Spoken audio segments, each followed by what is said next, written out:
A six-pack of tomato transplants at Home Depot or Lowe's in May costs between $5 and $8 per plant. If you buy 4 tomato varieties for 2 raised beds, you spend $20 to $32 on transplants. And those plants are a variety selection that whoever ordered for that garden center decided you should have, not the varieties that perform best in your specific zone or that you chose based on the heirloom hybrid research from Video 7. A packet of 25 Cherokee purple tomato seeds from Baker Creek costs $3.49. A packet of Early Girl F1 from Burpee costs $4 and contains 15 seeds. Growing your own transplants from seed costs less than $1 per plant, gives you complete variety control, and produces plants that are better adapted to your specific indoor conditions than anything you can buy at a garden center. This video shows you exactly how to do it right. The complete indoor seed starting setup for tomatoes, peppers, and eggplant requires 4 items. A grow light, $30 to $60 at Home Depot or Amazon, which you have already covered in Video 9. A seedling heat mat, $20 to $30 at Tractor Supply or Amazon. A 72-cell seedling tray with dome, $5 to $8 at any garden center. And a soilless seed starting mix, $6 to $10 for a large bag. Total first-year investment, $60 to $100. That setup produces transplants for every raised bed you own, for every season, for the next 10 years. The math on growing your own transplants versus buying them compresses to this. Anyone who grows more than 6 tomato plants per year pays for the setup in the first season. Tomatoes, peppers, and eggplant are all members of the nightshade family and share basic growing requirements, but they have specific differences in germination temperature that matter for how you set up their starting conditions. Tomatoes germinate reliably at soil temperatures between 70 and 80 degrees Fahrenheit and show first sprouts in 5 to 7 days under those conditions. Peppers require soil temperatures of 80 to 90 degrees for reliable germination. Below 75 degrees, pepper germination drops significantly, and at 65 degrees, many pepper seeds simply do not germinate at all. Eggplant requires the highest temperatures of the three, 85 to 90 degrees, and is the most sensitive to cold soil. This temperature difference means that if your heat mat runs at a single temperature, you need to prioritize placement. Put peppers and eggplant directly on the heat mat. Tomatoes can germinate on the shelf beside the mat where ambient temperature is slightly lower. The practical setup for all 3 crops simultaneously uses one heat mat efficiently. Position the heat mat in the center of your starting area. Place pepper and eggplant cell trays directly on the mat's surface. If you have a thermostat controller for your mat, set it to 85 degrees Fahrenheit for the first 2 weeks. Place your tomato tray on the shelf beside the mat where ambient room temperature of 68 to 72 degrees is sufficient for reliable germination.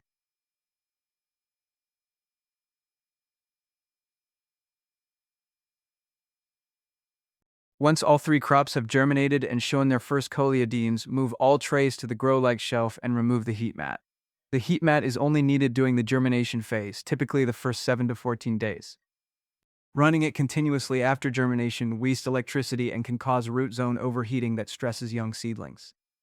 The single most common seed starting mistake, ahead of light distance and ahead of temperature errors, is using the wrong growing medium. Standard potting soil from a Miracle-Gro or Vigoro bag at Home Depot is designed for established plants in containers. It is too dense, too nutrient-rich, and too water-retentive for seed germination and early seedling development. Seeds germinating in standard potting soil are more susceptible to damping off, develop slower root systems, and produce weaker seedlings than seeds started in a proper soilless seed starting mix.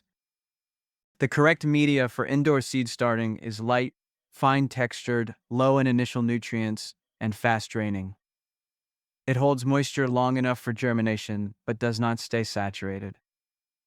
The 3 options that meet these criteria are commercial seed starting mix, like ProMix HP or Espama seed starter, Jiffy peat pellets for gardeners who want the simplest possible setup, and a homemade blend of equal parts peat moss, perlite, and vermiculite.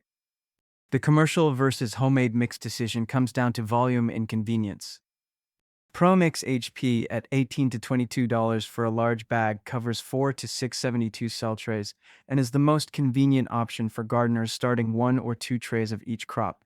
It is available at most Tractor Supply locations and online. For gardeners starting larger quantities or who want more control over the mix ratio, the homemade blend of 1 part peat moss, 1 part coarse perlite, and 1 part vermiculite performs comparably to ProMix HP at a lower per tray cost when purchased in larger bags. Peat moss is available at Walmart and Home Depot. Perlite and vermiculite are at Tractor Supply and garden centers. One practical note: wet your seed starting mix before filling cells. Dry peat-based mixes are hydrophobic and resist absorbing water when first wetted. Mix your medium with warm water in a large bowl or bucket until it is evenly moist throughout, before filling your cell trays. Cell tray selection determines how long your seedlings can stay in the initial container before becoming root-bound and needing to be potted up. The 128 cell tray, the smallest standard size with cells approximately 1 inch square, is suitable for lettuce, herbs, and brassicas, but is too small for tomatoes, peppers, and eggplant. These crops develop substantial root systems quickly and will become root-bound in a 128 cell tray within 3 to 4 weeks, which stunts growth and forces an early pot-up that interrupts development. The 72 cell tray with cells approximately 1.5 inches square gives tomatoes, peppers, and eggplant 4 to 5 weeks of comfortable root development before pot-up is needed. Start all 3 crops in 72 cell trays. When roots become visible at the bottom drainage holes, pot up into individual 4-inch pots for the final 2 to 3 weeks before hardening off. The 4-inch pot stage is where the plants develop the root mass and stem thickness needed to survive outdoor transplanting.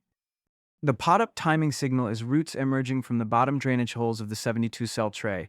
When you see roots at the bottom, pot up within 3 to 5 days.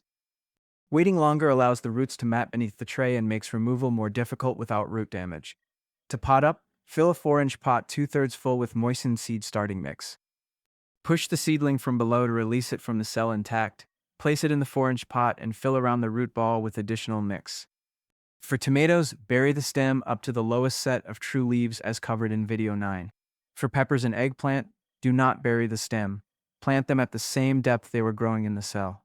Water gently after potting up and place back under the grow light at the correct 2-inch distance. Sowing depth for the 3 crops: tomatoes, 1/4 inch deep; peppers, 1/4 inch deep; eggplant, 1/8 inch deep. Deeper sowing slows germination by requiring the seedling to push through more material before reaching light. Shallower sowing risks the seed drying out before germination is complete. Sow 2 seeds per cell to ensure at least 1 germinates. Thin to 1 seedling per cell when both have germinated by cutting the weaker one at soil level with small scissors. Do not pull the extra seedling because disturbing the root system of the one you are keeping sets back its development. After sowing, top dress each cell with a thin layer of dry vermiculite rather than seed starting mix. Vermiculite has a neutral pH, excellent drainage, and does not form a surface crust that impedes seedling emergence. It also has mild antifungal properties that reduce the surface moisture conditions that cause damping off.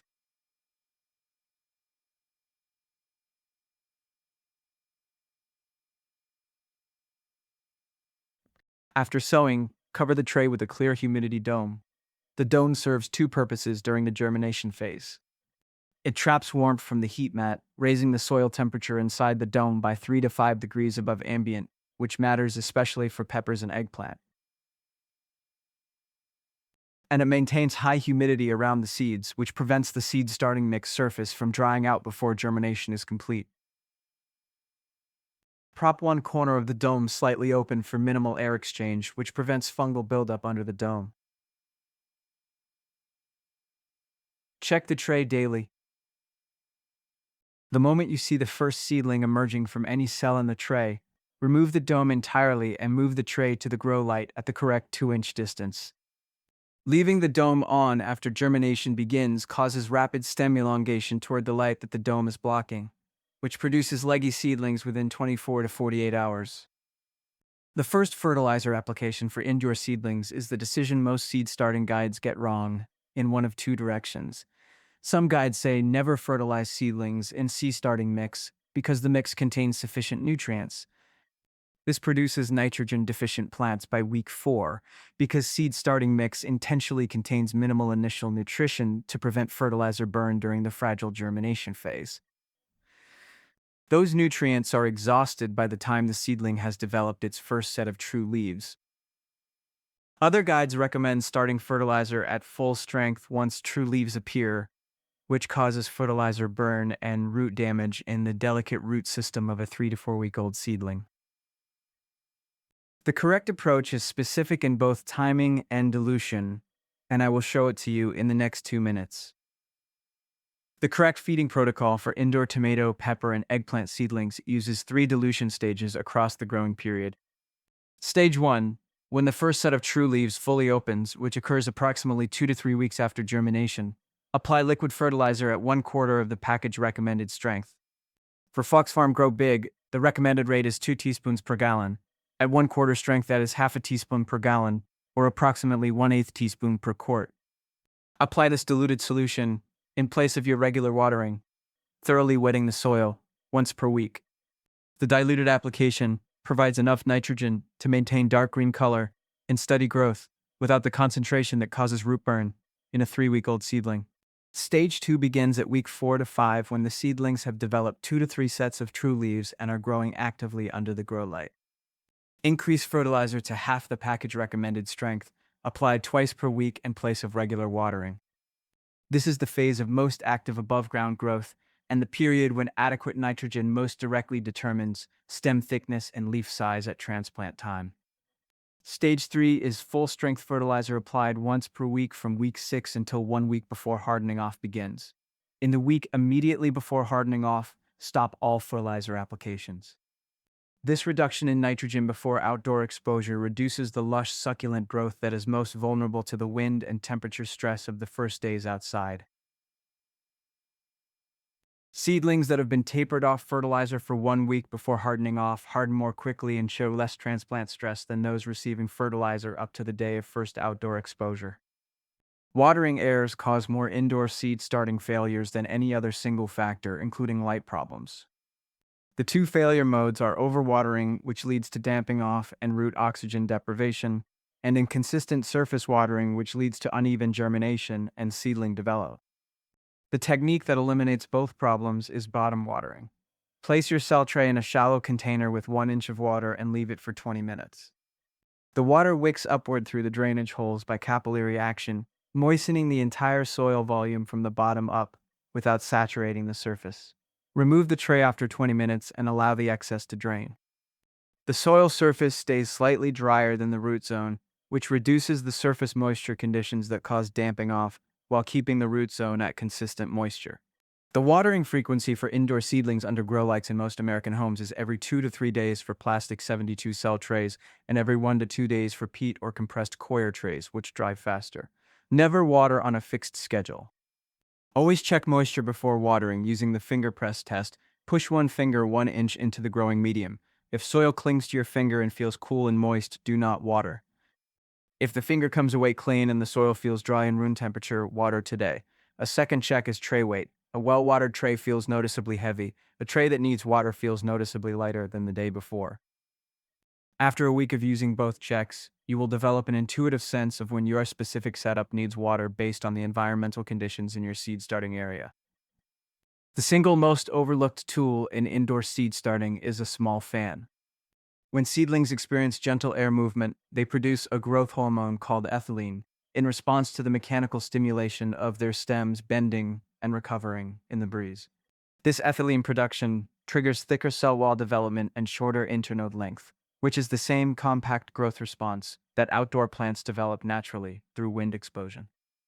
Seedlings grown without any air movement for 6 to 8 weeks produce stems that are thinner and weaker than seedlings exposed to 2 hours of gentle fan airflow per day, starting at the true leaf stage. A small USB clip fan at $10 to $15 at Amazon provides the air movement needed. Run it on low for 2 hours per day. It does not need to be a strong wind. The seedling should move gently, not bend significantly. This one addition to your setup produces measurably thicker stemmed transplants. 2 questions for the comments. First, are you growing tomatoes, peppers, eggplant, or all 3 this season, and what zone are you in? Second, what has been your biggest seed starting challenge in previous years? Germination failure, leggy seedlings, damping off, or something else? The answers tell me where to focus the most detail in future seed starting videos and help everyone watching understand that whatever problem they have encountered is common enough that this community has solutions for it. The complete reference chart is on screen now. Screenshot it or pause the video. The next video in this series covers damping off, the fungal problem that kills seedlings at soil level overnight and wipes out entire trays. Link on screen. See you Saturday. Tomatoes at 6 to 8 weeks with correct light distance, correct temperature, correct fertilizer timing, and daily fan exposure produce plants with stems the diameter of a pencil, 4 to 6 sets of true leaves,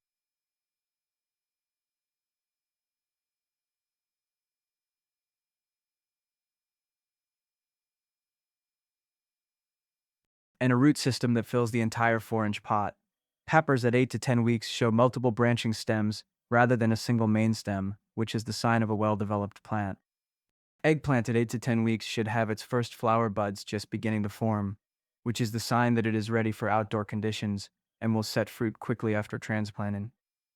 These are the plants that outperform anything available at a garden center in May. They were grown in your conditions, adapted to your indoor environment, and will transition to your outdoor beds with significantly less transplant shock than mass-produced greenhouse starts. That is what growing your own transplants produces. See you Saturday.